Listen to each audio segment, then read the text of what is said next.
Ok, esmu tagad ar vilcienu atbrauc līdz lidostai. Jā, līdz lidostai Chopin lidost.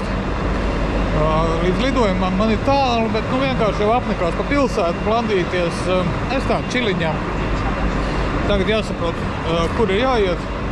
Bet tā kā pa lidostām jau, es man liekas, lidostās jūtos parasti kā zivs ūdenī, jo tā kā viss būs kārtībā. Jā, paņemšu lounžu, izmantošu visādus ekstrus un atpūtīšu. Es saprotu, ka lounžam dušs ir, tā kā varēšu jau dušā noskaloties. Būs baigi forši. Jā, ok. Jā, esmu lidostām jau labu laiku. Ar drošības kontroli izgāju. Bija dažas lietiņas, kas bija jāatstāja drošības kontrolē, bet to es arī biju gaidījis, ka tā varēs būt. Tā kā īpaši nepārdzīvojam.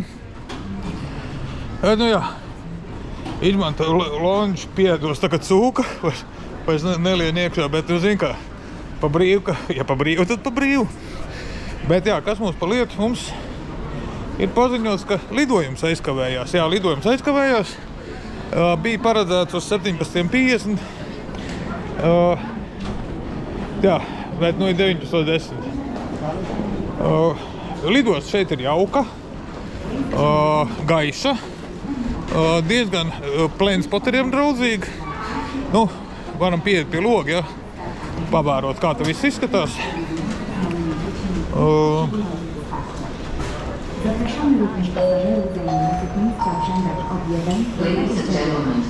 Jā, piemēram, šādi te izskatās. Diezgan labi pārredzams. Tā kā lidosta ļoti noslogota. Cilvēki ir nejēgā daudz. Es esmu cits gadus te bijis, ja tad tik pilni nebija noteikti. Un jā, kādreiz te bija sadalīts divos termināļos, tagad viss ir apvienots vienā. Es uzskatu, ka tas ir daudz praktiskāk.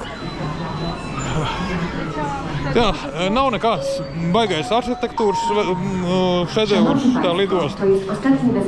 Diezgan tāda atturīga. Jā, būs update paziņošu.